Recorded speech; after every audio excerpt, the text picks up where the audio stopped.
el chat o por donde quieran si nos están escuchando a los dos.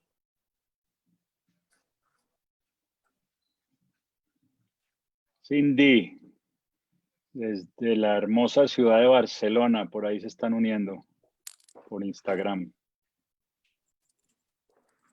Muy bien.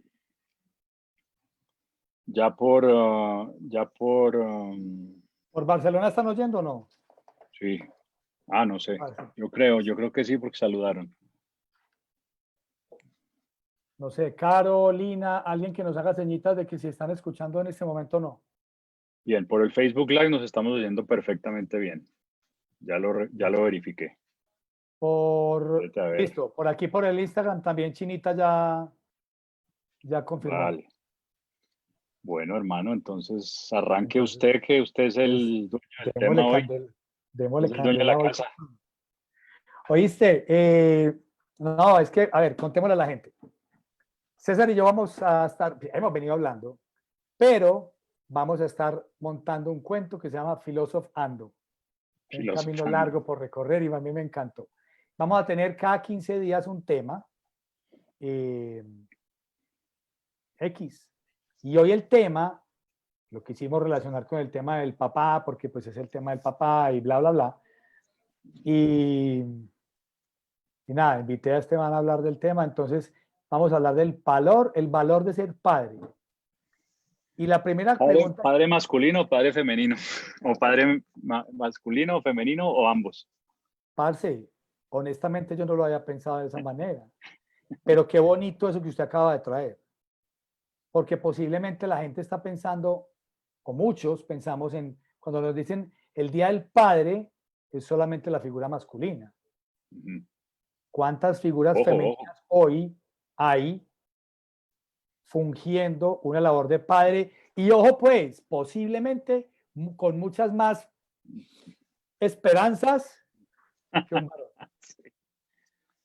Sí, es para tener en cuenta, por eso la pregunta. Tiremos a los dos papás, yo no quisiera dejar a ninguno por fuera.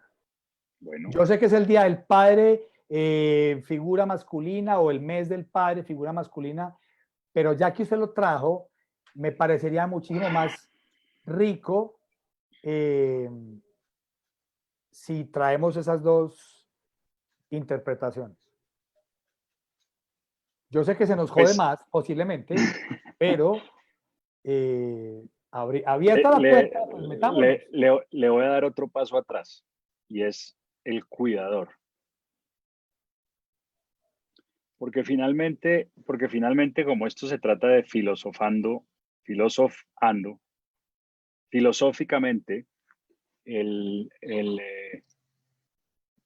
la figura que marca a los jóvenes, a los niños, más que si es el papá o la mamá, es quien los cuida. Y ojo, no quien los cuida según los adultos, sino quien los cuida según su punto de vista y perspectiva.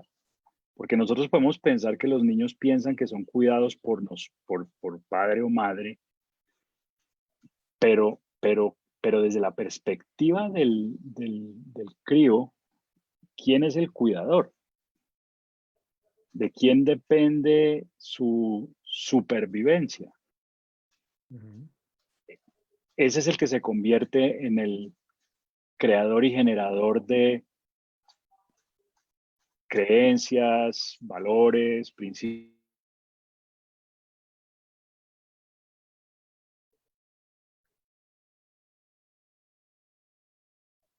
Se me fue. No sé si me fui yo o si te fuiste vos.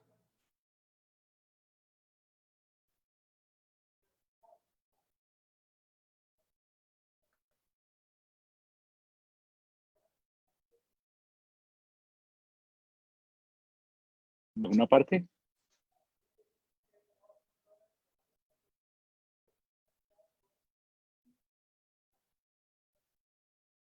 No sé qué pasó, espérate. Como decían los pelados, tapo, tapo, tapo.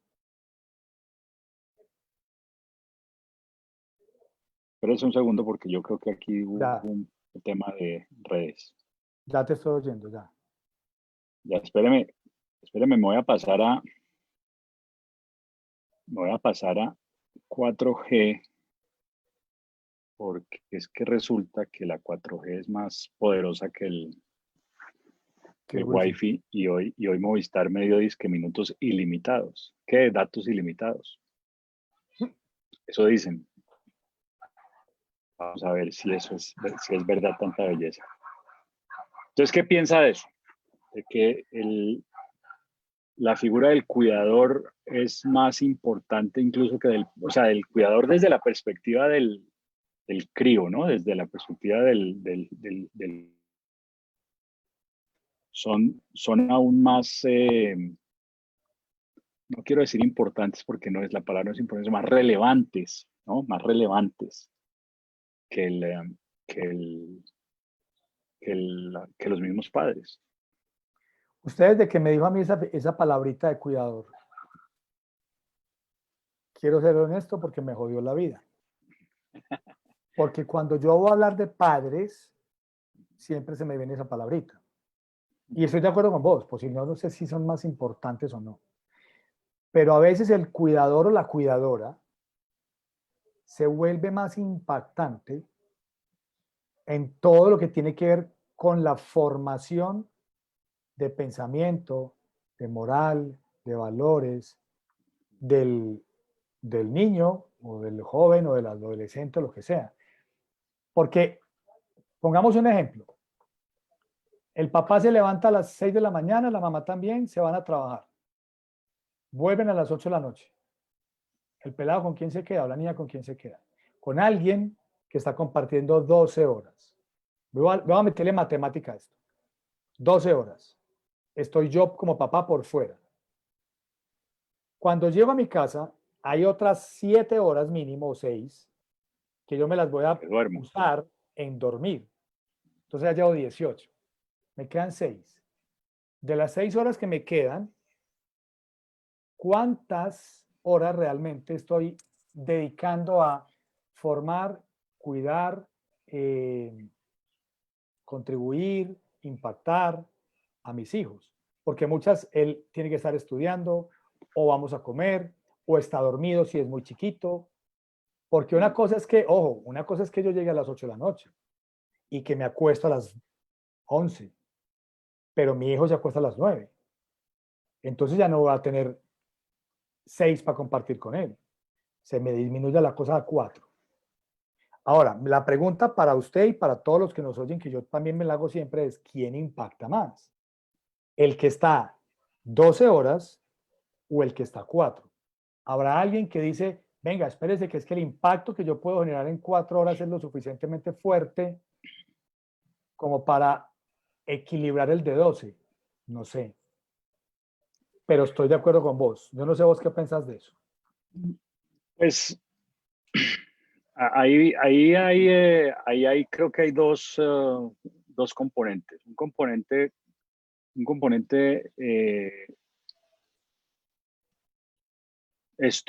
no, un componente del contenido del tiempo, del día, que pues, podemos hacer esta cuenta y creo que desde muchas perspectivas los padres jugamos mucho al cuento de que importa más la calidad que la cantidad. Pero yo pienso que eso es una perspectiva un poco ciega. Y la otra perspectiva es la perspectiva de quién es la figura que realmente desde la perspectiva del joven, del niño, del crío, lo está protegiendo. Es decir, de quién depende su supervivencia. Porque es que lo que los padres creo que a veces no entendemos, y me incluyo porque como padre no lo entendí es decir, creo que aún no lo entiendo.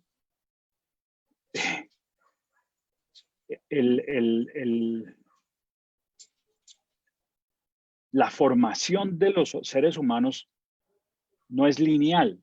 No es que yo le digo a mi hijo, haz esto y él aprende a hacer eso. Es interpretación. Acuérdate que el ser humano es un es un ente que interpreta. Y entonces, la pregunta que creo que como padres no nos hacemos, y que si nos pudiéramos hacer la pregunta sería muy poderoso, es ¿qué está interpretando este niño o esta niña que lo está, que lo está cuidando? ¿No? ¿Quién es el desde su interpretación? Porque es que los niños no entienden de renta, ni de servicios públicos, ni de quién paga el mercado, ni de quién, ni de quién, incluso diría que ni de quién lleva la comida a la casa, porque esas épocas ya digamos, pasaron, ¿no?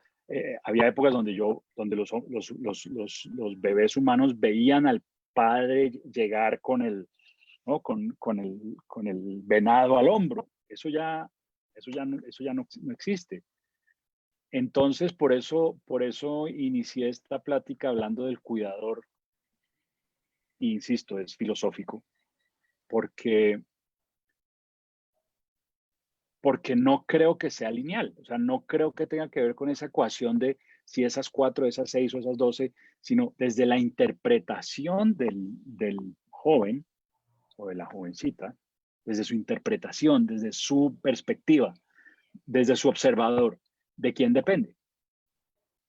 Y es donde digo yo que qué requiere el ser humano como ente básico para sobrevivir? Pues requiere afecto, requiere techo y requiere comida.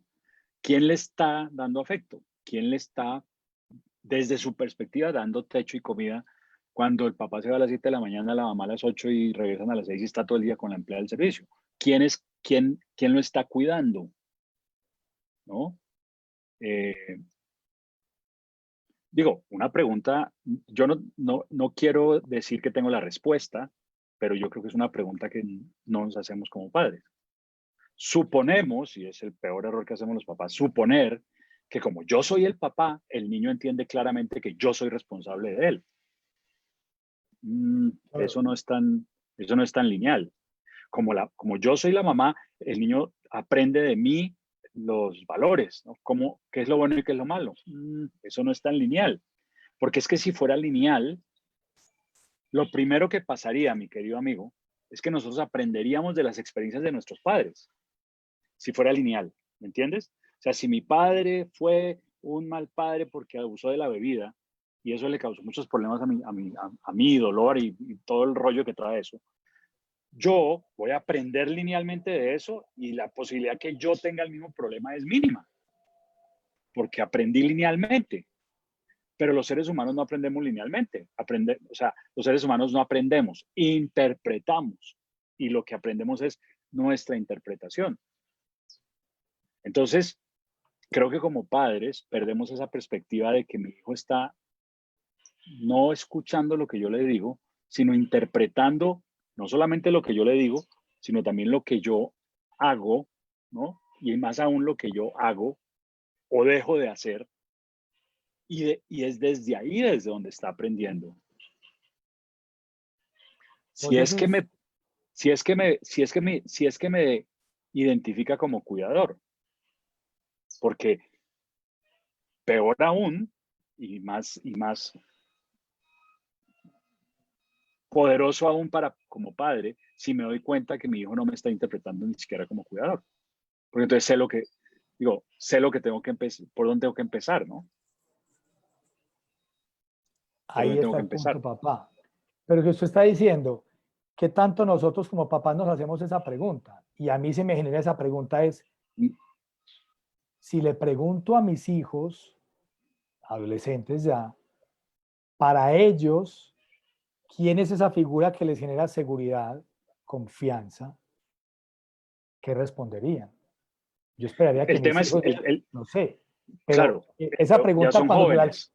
claro, cuando se la trasladamos a los pelados o a los niños, a un niño de 5 años, de 4 años, de 6 años, pucha, no sé qué. Ese es el, Ahora, esa pregunta me la acaba de usted tirar a mí y yo creería, que si yo le hubiera hecho a Simone Azara la pregunta a los 4 o 5 años de ellos quién interpretan qué es la figura protectora, cuidadora, amorosa, que genera seguridad, que genera confianza, posiblemente yo me hubiera librado de muchas o hubiera tenido una interpretación distinta de su comportamiento, de su pensamiento, de sus actitudes. Carl Jung dice que la personalidad se forma en los primeros 8 años de la vida, ¿no? Los maestros del coaching y la teoría, por ejemplo, del coach contextual dice, yo construyo mi sistema de creencias y mi sistema de valores en los primeros 12 años de mi vida. Y luego lo que hago es, de los 12 hacia adelante, empiezo a confirmar lo que aprendí. Es decir, empiezo a tener la razón acerca de lo que yo aprendí. ¿Por qué? Porque más o menos hasta los 12 años yo estoy en manos de mis cuidadores. Mi vida no depende de mí. Ni mi vida, ni mis relaciones, ni nada depende de mí. Más o menos a los 8 años, perdón, a los 9 o 10 años, que los niños empiezan a interactuar en ambientes escolares y ambientes, digamos, de barrio, empiezan a tener cierto control sobre su existencia. Antes su existencia depende enteramente de sus cuidadores. Ahora, nosotros como padres pensamos que depende de mí, porque yo soy el que proveo el techo, la comida y la plata para pagarle a la muchacha. Pero insisto, no hacemos nunca el ejercicio, y qué poderoso que es, ¿no? En el taller mío de padres, yo trabajo eso mucho con los padres, de qué poderoso es empezar a hacer el ejercicio de apoyar al padre y a la madre a leer desde las actitudes de los niños lo que están interpretando, no lo que están haciendo, porque es que como padres nos enfocamos, es como una visión de túnel, nos quedamos en el hacer, ¿no? Esto es lo que está haciendo y esto es lo que está teniendo como resultado, pero nunca hacemos esa exploración, no sé cómo esa exploración de un momento. ¿Qué está pensando el niño de sí mismo, de otros y de la vida que está tomando esas acciones y que está generando esos resultados? Porque yo como padre le puedo decir que haga algo distinto, que no siga haciendo eso. ¿Y cuál es el 90% de las veces que yo le digo a mi hijo que no siga haciendo algo? Pues lo sigue haciendo. Y puede que no lo haga de frente, sino que lo empiece a hacer de espaldas, ¿no?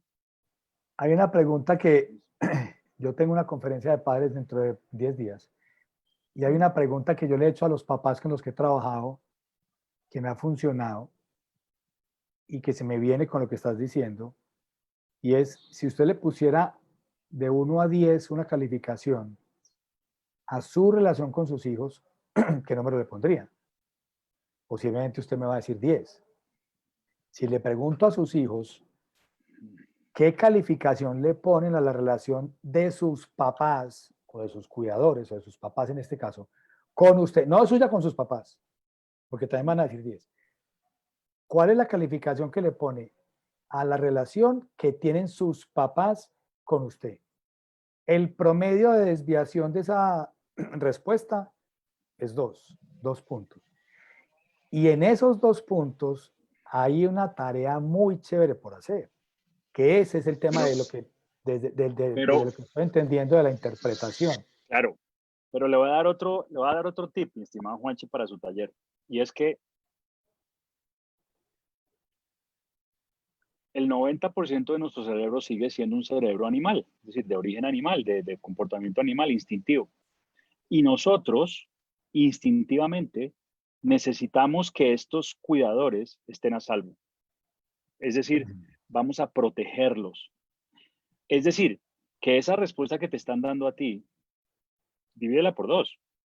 Sí, no es la real, es Porque, verdad. porque ellos están, así tú les digas, nunca lo van a saber, ellos están protegiendo a su cuidador. Están protegiendo a su cuidador.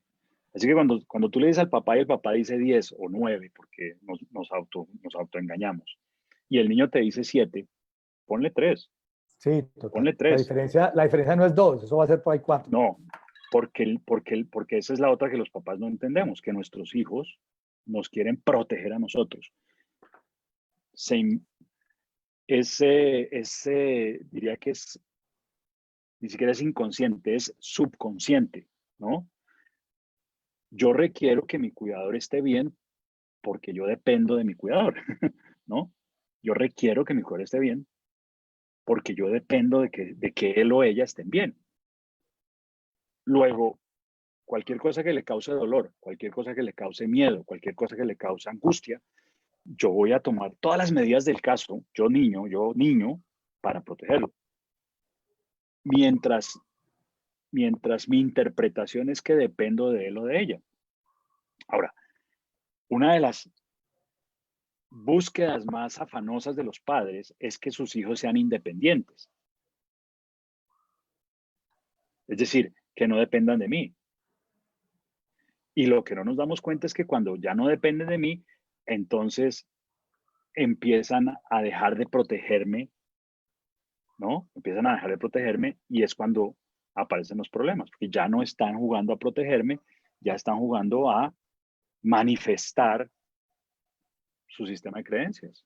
Ahí es cuando los papás decimos, ahora este pelado se creció y ahora sí sacó las uñas. Ahí cuando decimos Y sacó no las es que uñas. sacó las uñas, es que ya está No, siendo un poquitico más honesto, si se puede decir sí, así. filosóficamente te diría lo que está haciendo es manifestando lo que interpretó del comportamiento de sus cuidadores, manifestando lo que interpretó del comportamiento de sus cuidadores. Es decir, Qué le decimos a los papás para que ese tiempo en que él llega a sus 13, 14, 15 y empieza a manifestar lo que tú dices, no sea a los 2, a los 14 o a los 15, sino que como, si se pudiera, lograr bajar un poquitico esa escala a una edad más temprana.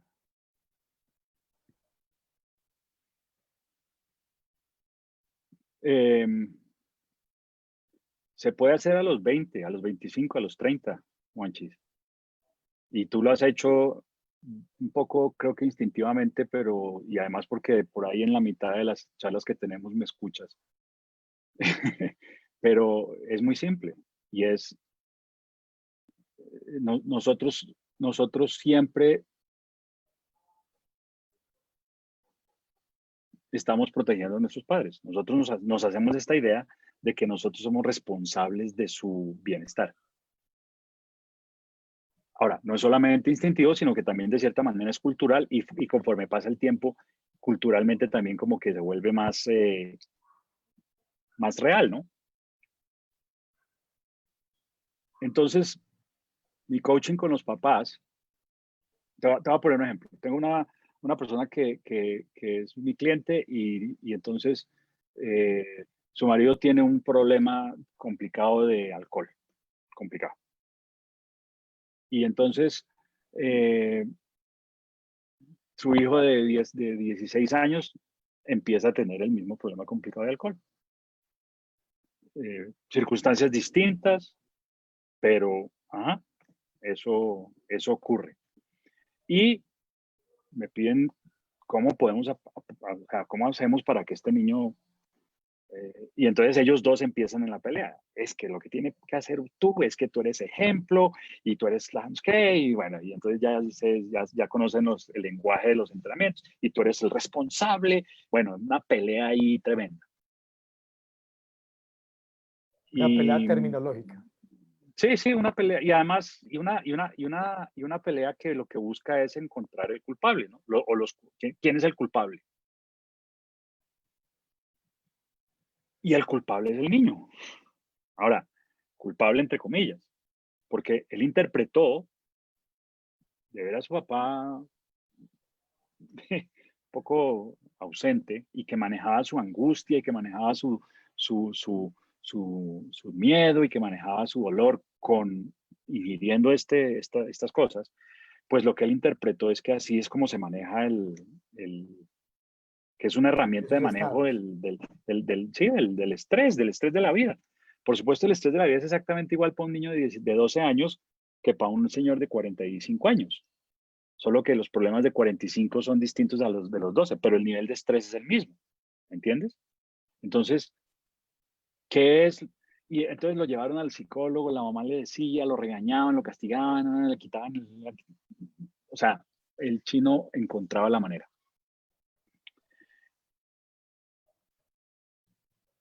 Esta idea de que los jóvenes nos cuidan también puede ser usada a nuestro favor. ¿Por qué? Porque ellos hay algo que no toleran y es el dolor de sus padres. Y fue tan simple como que la mamá se sentara con el niño y tuviera una conversación, no desde la rabia, que es la máscara que le ponemos al dolor, no desde la indignación, que es otra máscara que le ponemos al dolor, sino desde el dolor. Y entonces, esta señora en el Ecuador se sentó con su hijo de 15 años y tuvo una conversación de corazón a corazón, desde el dolor que le causaba ver a su hijo de 15 años, no repitiendo patrones, sino eh, manejando de una manera que no era saludable para él sus problemas. Se acabó el problema. Se acabó el problema. Lloraron, se abrazaron, el niño le prometió que no iba a volver a hacerlo y no lo volvió a hacer. Van 3 años. Ya el niño tiene 19 años. Súper. Simple. Es simple. Ahora, ahora, esto no es, la gente me dice a veces, entonces tenemos que llorar. No, no es llorar. Le tiene que llegar a tu hijo tu dolor. O sea, nuevamente es un tema de interpretación, porque yo puedo estar llorando, pero puedo estar llorando dramáticamente, ¿no? Y seguramente esta señora y su esposo muchas veces lloraron del drama, pero una cosa es llorar por el drama y otra cosa es llorar de dolor. O sea, manifestar el dolor, no necesariamente llorar, porque es que para manifestar el dolor no hay que llorar necesariamente. Pero nuevamente lo que ocurrió ahí es que el joven, o el joven, quiere proteger a sus cuidadores. Y cuando se dio cuenta que sus actitudes le estaban causando dolor a sus cuidadores, cambió sus actitudes. Simple, es tan simple como eso. Entonces, el poder que yo puedo tener como cuidador, padre, ¿no?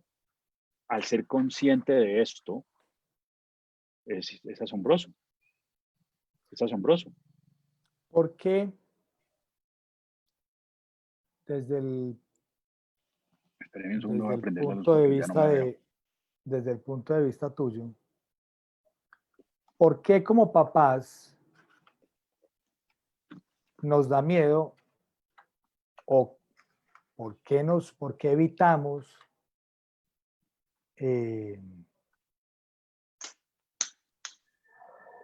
¿me estás oyendo? Sí, te estoy oyendo. ¿Por qué no queremos que nuestros hijos... Ya está claro que no, ya está claro que los hijos quieren que a los papás no les duela. ¿Sí o no? Sí. Ahora, volteémosla.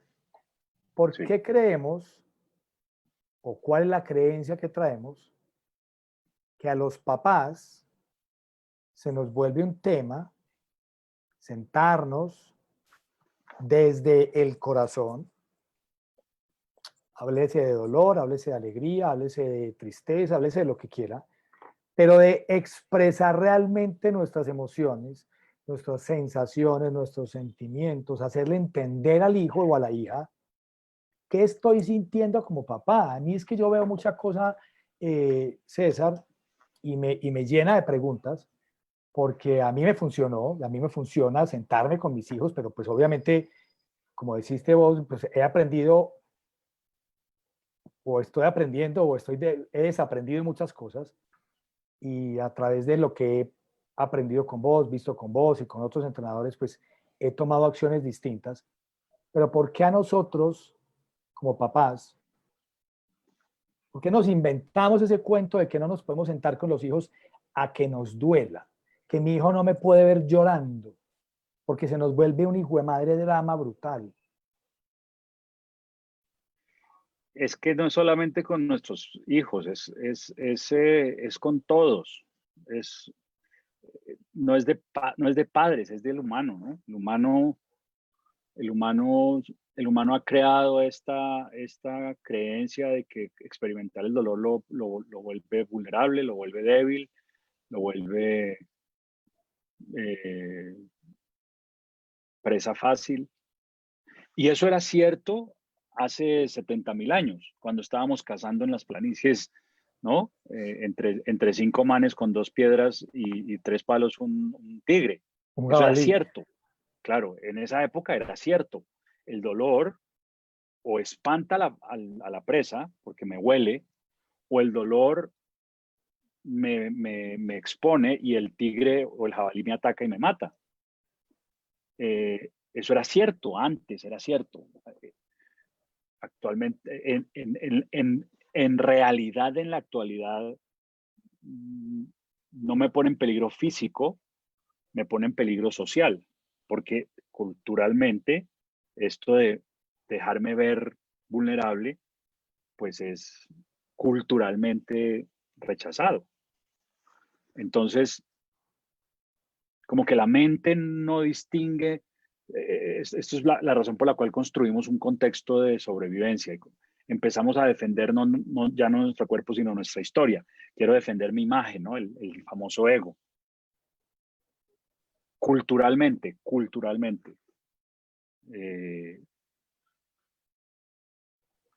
convertimos en un tema que era de supervivencia, ¿no? Cuando voy de cacería no puedo expresar mis emociones porque la presa me huele. Lo volvimos en un tema cultural. Es malo, es peligroso, es no aceptable socialmente manifestar el dolor. Entonces no lo tragamos. Porque no es que no lo experimentemos, es que no lo tragamos. Para ¿No? César, ¿qué diferencia entre vulnerabilidad y debilidad?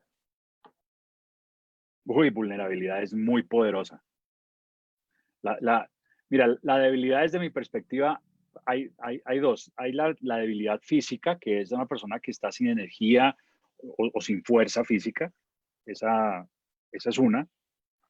Y la otra debilidad, que es la debilidad emocional, ¿no? Que es simplemente el resultado de una manifestación de una creencia de que yo no soy capaz o que yo no puedo, yo no soy importante o yo no merezco, creada precisamente porque mi interpretación ante la actitud de mis cuidadores era esa. Mi interpretación ante la actitud de mis cuidadores fue, tú no eres importante, tú no mereces, tú no puedes tener lo que tú quieres. Entonces yo genero una personalidad débil, una personalidad, mi interpretación me lleva a generar esa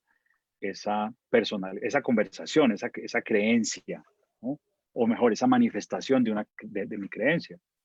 Eso es debilidad. Vulnerabilidad es la habilidad de experimentar mi experiencia. Experimento lo que estoy experimentando porque entiendo que lo que yo experimento no determina mi valor como ser humano. Entiendo que lo que yo experimento no me determina como ser humano. Y entonces me doy el permiso de experimentar mi experiencia en todo momento y lugar sin miedo a que experimentar eso me defina, ¿no? Me defina o me determine. Entonces, Esa. la pregunta que sigue. Yo, papá. Puta, ¿en serio? Todo lo que está diciendo este man. O sea que yo estoy mostrando debilidad porque pues tengo una debilidad emocional, bla, bla, bla. ¿Cómo paso o cómo la vulnerabilidad se entrena? La vulnerabilidad Sí, se consigue, la vulnerabilidad, yo voy a la tienda, digo, por favor, me da 3 kilos de vulnerabilidad. ¿Cómo es se eso de entrena, cómo se entrena la vulnerabilidad? se entrena. Pues se entrena, hermano, se entrena en cuanto a que la vulnerabilidad es el producto de una construcción, de una nueva conversación acerca de quién yo soy. Es decir,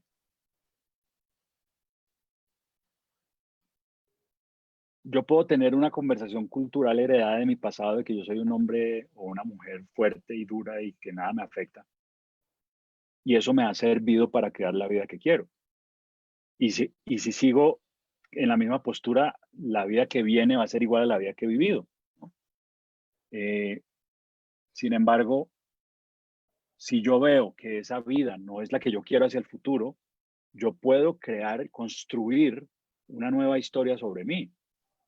Ahora, eso requiere un proceso de coaching personal profundo, una, una, una, una exploración de mis creencias, exploración de mis creencias, no para cambiarlas, sino para, uno, ser consciente que las tengo y dos, poder crear una nueva conversación o diálogo sobre quién yo soy, ¿no? Ahora, no solamente crearlo, sino luego entrenarme en manifestarlo de alguna manera en el mundo. Pero eso es perfectamente viable. Y no solamente la vulnerabilidad, como padres, la relación con nuestra palabra, por ejemplo, la integridad, ¿no? Creo que una de las cosas que más marca, o sea, que más creencias construyen en los niños, es la falta de integridad de los padres, ¿no? Que los papás digan una cosa y después hagan otra. Eso los, uh, los, um, los confunde primero y los destruye después, ¿no? Les causa mucho dolor. Ahora, dolor que tienen que tapar para protegernos y, y que tapan mediante la construcción de creencias limitantes. Los pelados. Claro, el niño no piensa mi papá es un hijo de su madre porque me miente.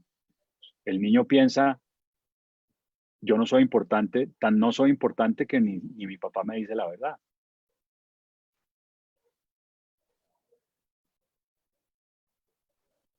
No importa la excusa, Eso está heavy. no importa la excusa. Y como la excusa usualmente es el trabajo, adivina qué construimos, todos. El trabajo es más importante que todo lo demás.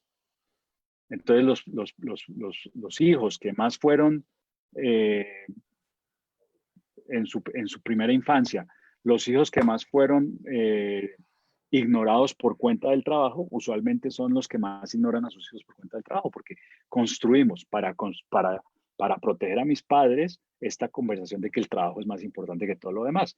Y luego, cuando somos adultos y tenemos control de nuestra vida, creamos una vida que sostenga esa creencia. Y luego nuestros hijos siguen haciendo lo mismo y esto se hereda de generación en generación. Repetimos toda la historia. Se repiten las historias, claro. O sea, si los papás hoy, los que nos estén oyendo o los que nos vayan a oír, eso lo hemos colgado. Si resultara un papá que se quiere cuestionar esto y empieza a revisar qué interpretaciones o qué creencias que yo tengo como papá, ya las tiene, qué software tengo yo aquí metido y ya se lo copia a mi hijo. Sí. ¿Me entiendes? O sea, somos un hardware distinto, somos dos PC distintos, dos computadores distintos, pero no. Eso es un error, eso es una falacia, mi querido Juanchis. No, Juanchi, mentira, nosotros, tenemos software el hardware, distintos. El hardware es el mismo. No, tienes razón. El hardware, el cerebro humano lleva 80, 90 o 100 mil años sin evolucionar, es exactamente igual. No, lo que le estamos transmitiendo son los programas. Es el software. En el software, exactamente, en el hardware. Es el software. El software y el software es la codificación, no el output. El output, ¿no? El resultado es una manifestación del software, para ponerlo en esos términos. Entonces, ¿cuál es la codificación que yo le estoy sembrando allá a ese, claro, si yo miro el mío, ¿no? No mi drama, no mis excusas, no mi contenido, no mis cuentos, no el drama de mi vida, sino lo que hay detrás, ¿no? Lo, lo que sustenta ese drama, lo que sustenta esos resultados, esos éxitos y esos fracasos, y eso es posiblemente lo que está interpretando atrás mi hijo. Yo le voy a contar una historia que tiene mucho que ver con eso, con lo que implantamos y con lo que y cómo nuestros hijos sí pueden ser y hacer la diferencia. Ujú. Simón tenía, no sé, 10 años, más o menos. Y yo ya había empezado pues en este camino hacía un par de años en esa época. Estaba ahí apenas comiendo cerealitos yo. Y un día llegué al parqueadero con Simón y haga de cuenta que lo bajé a pescozones, como decían los abuelos. Necesito que te bajes ya, bájate ya, tengo afán, bla, bla, bla. O sea, yo tenía mi cabeza a reventar y en una de esas le dije, bueno, maricón, bájate pues. Entonces él, mamando gallo, un pelado de 10 años, de 9 años, pues estaba dando a su velocidad, no a la velocidad que el papá estaba pensando. Bájate pues, huevón, bájate que tengo afán. Pues el man se baja, parce, y a todos. Y pasa esto, el man cierra la puerta, le digo, pues, le doy la mano y lo primero que hace es que frena y me jala. Y me dice, papi, tengo que decirte algo. Y le dije, no, a mí no me jodas a esta hora, Simón. Tengo mucho afán, vamos. Y me dice, tengo que decirte algo. Cuando ya me frenó la segunda vez, le dije, bueno, papá, rápido, suéltela a ver, pero yo con esta cara, dale pues, soltala rápido, que tengo afán. Y me dice, no me gusta que me digan ni maricón ni huevo. Y yo, ay, ahora pues, ¿con qué le dio? Bien, listo. Y me dice, no, listo, no. ¿Sabes por qué? Porque si tú me dices a mí, huevón y maricón, es lo mismo que yo le voy a decir a mis hijos y ellos a sus hijos, y yo no quiero que eso pase. Ahí yo frené y yo dije, fucking, se me estalló esta bomba en la mano. Lo único que pude hacer fue, gracias, perdóname, Sí, perdóname. reconocerlo, o sea, pucha, gracias. Cada que yo haga una cosa de estas, por favor, házmelo saber. Nos dimos la mano y salimos caminando a la velocidad de quién? De Simón. Sí. Eso para mí fue un aprendizaje tan grande. Sí, lo que pasa es que no todos los niños tienen esos cojones, ¿no? Y se requieren muchos cojones para parar al papá, ¿no? Berraco. Ojo, y que el papá pare y lo escuche, porque para mí, sí. usted dijo al principio, pues por eso, yo soy el papá, aquí se hace lo que yo diga, la casa es mía y aquí se hace lo que yo digo, yo soy el que tengo afán, nos vamos. Y si yo soy más berraco, lo cargo, me lo echo al hombro y me lo subo para la casa. Yo soy el papá. Y al final nunca entendí qué interpretó mi hijo, porque para mí ese huevón y ese maricón no tenía ningún sentido más allá del afán. Era como decirle mi hijo. Sí, más allá del afán. Pero por eso lo traigo a colación, porque me parece que es un ejemplo que puede hilar lo que estamos diciendo hasta ahora, y es darme como papá la oportunidad de escuchar a mi hijo y recibir cuál fue su interpretación, para con base en eso yo poder hacer un cambio, un switch, una transformación de quién yo estoy siendo, si es que me da la gana, porque también me puede importar un bledo y decir, ok, tenés razón, pero no me importa, no lo voy a cambiar y sigo. Sí, yo soy el papá y aquí se hace lo que yo diga y no me venga, no le enseña a su papá a ser hijos, que es lo que los papás. Entonces, ahora voy. ¿Cómo podemos los papás, que yo sé que eso hay un entrenamiento muy fuerte que usted tiene ahí con eso, pero quiero que traiga eso a colación, porque yo sé que eso se entrena. Yo sé que eso sí se lo podemos implantar. Esos cojones que usted dice, para mí es confianza. ¿Cómo pueden mis hijos confiar en mí que lo suficiente que me pueden decir, venga, ¿sabe qué? Lo que usted me está diciendo a mí no me funciona?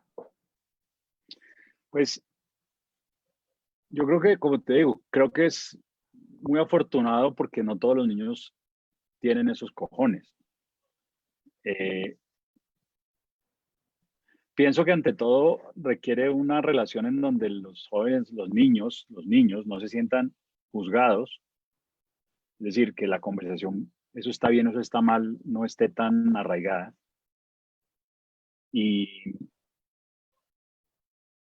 y creo que es en donde los papás se hayan dado el permiso de abrir unos espacios de compartir dolor, ¿no? Porque en realidad lo que tu hijo te estaba manifestando era que le dolía, ¿no?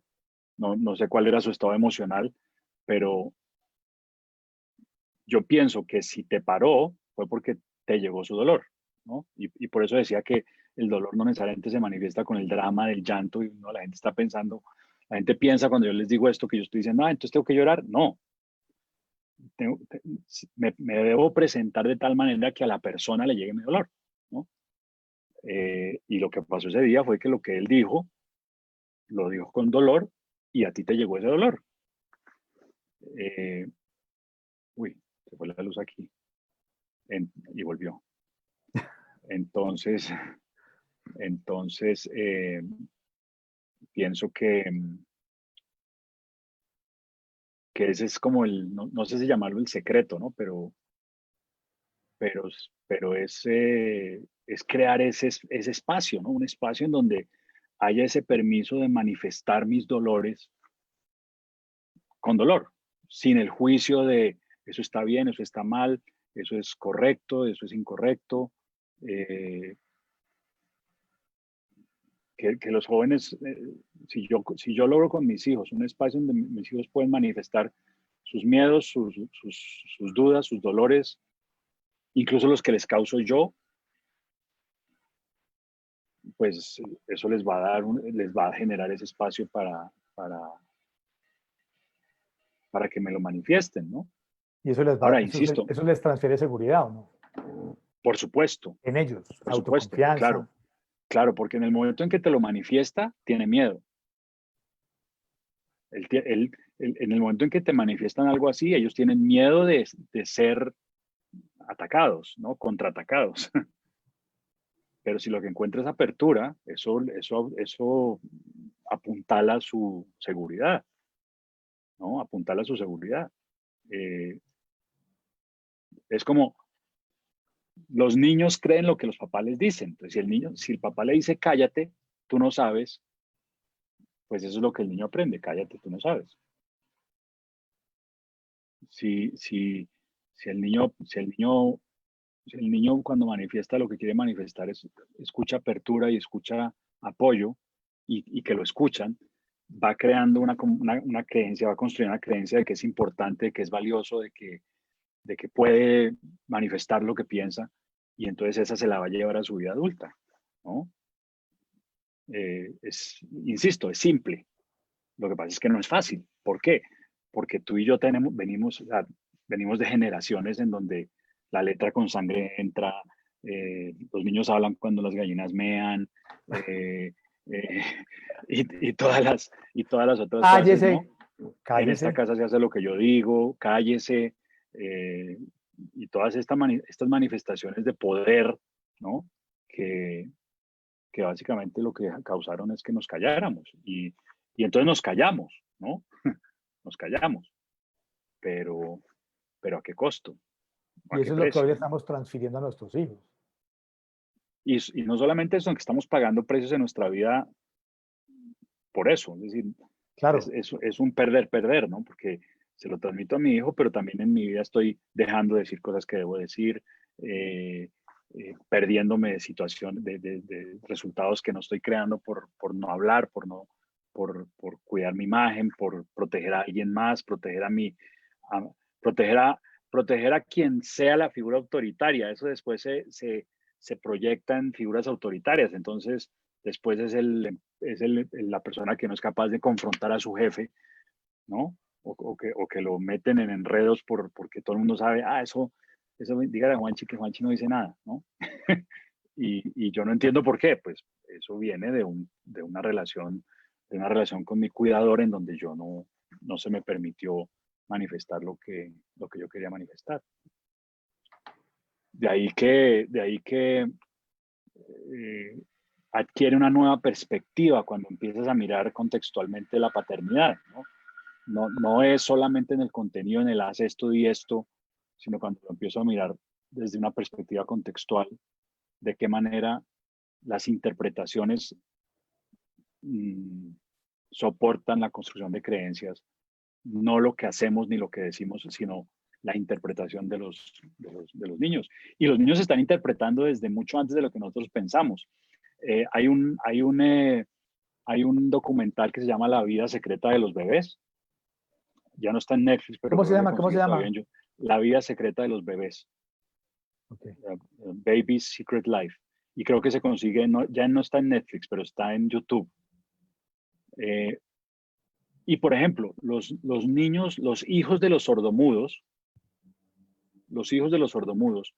que no necesitan hablar, sino que se comunican por señas, tienen conversaciones con sus padres desde el año y 2 meses, año y 3 meses. Ya tienen, no han terminado de desarrollar toda la musculatura que se necesita para hablar, pero como no hay eso, porque los papás son sordomudos y se comunican por señales, bebés de 1 año y medio, 1 año, 2 meses, donde ya se comunican muy básicamente, pero ya hay una comunicación. Es decir, que desde esa edad ya hay interpretaciones, ¿no? Ya hay comunicación. Lo que pasa es que como no tenemos sino este canal del lenguaje para comunicarnos, pues no estamos conscientes de que los niños tienen el poder de comunicar dolor. O sea, entonces los hijos de papás sordomudos comunican dolores, comunican cosas que un niño hasta los 2 años y medio que empiezan a hablar no comunica. ¿Por qué? Porque ya ya tiene la manera de comunicarlo, ya lo está interpretando. Perdón interrumpirlo, Máster, pero nos quedan 5 minutos y esta pregunta se la voy a hacer por lo que usted acaba de decir. Diga. Los papás creemos que la única manera en que los hijos tienen para comunicarse es el lenguaje. Yo le he encontrado mucho valor a lo que hay detrás de lo que mis hijos me dicen. Entonces, si fuéramos a cerrar, porque ya acuérdate que eso se nos corta en 4 minutos. Desde la perspectiva de César, si fuéramos a compartir 3 valores, el valor de ser papá, hablando de papá, padre, cuidador y demás, ¿cuáles serían esos 3 valores en los que César, si fuéramos a hacer un triángulo, soportaría esa relación de papá, o de padre, o de cuidador? Integridad. Sí. Es decir, ser mi palabra, cumplir lo que prometo.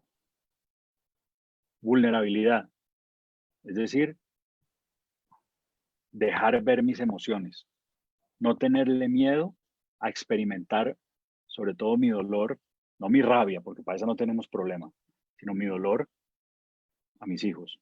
Y tercero, vivir de manera extraordinaria la vida.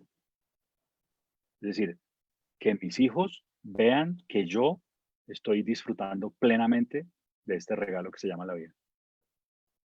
Creo que esos son los 3 valores que generan un padre efectivo. Eso iría de la mano como el papá que dice, mi hijo sea feliz con lo que haga. No, eso no sirve y para el nada. hijo le pregunta al papá, ¿y usted es hijo? ¿Usted es feliz con lo que está? No. Eso no sirve para nada. Eso es un cuento chimbo que creamos los humanos, de que los papás están esperando a los hijos para ser felices y los hijos están esperando a los papás para ser felices y todos somos infelices.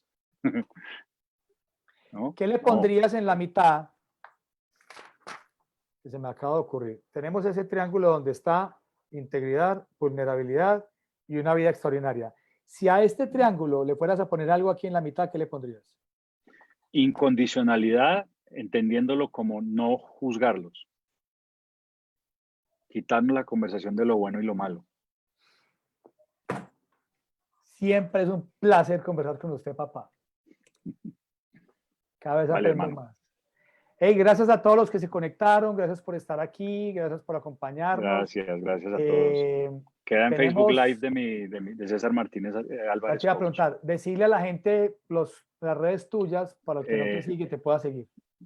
César Martínez Álvarez Coach en Facebook. En YouTube estoy también como César MTZ Coach y en Instagram igual, César MTZ Coach. Y el video va a quedar unos días en Facebook y luego lo paso a mi canal de YouTube. Listo. donde hay varios videos que pueden ver cuando quieran. El video de Instagram también va a estar colgado, queda colgado en Instagram Live. Y Vale. lo subo también a las redes mías de Facebook. Ya después de ahí no sé cómo pasarlo a YouTube. Si alguien sabe cómo cojo el video de Instagram Live y subirlo a YouTube, no he podido saber. Yo le digo, tiene que primero bajarlo a su computadora y luego subirlo a YouTube. Ahora le mando el link. Pero le mando el link. Bueno, ahorita me explica. Jóvenes, muchas gracias, feliz noche y ya saben, el valor de ser padre está... Cuídense mucho. Gracias a todos por... triángulo. Vale. Chao, papá. Muchas gracias. Un abrazo. Chao. Cuídense mucho. Chao, chao. Nos vemos en 8 días. 15. O en 8, no hay problema. No, en 15. En 15. Hágale pues. Chao. Chao.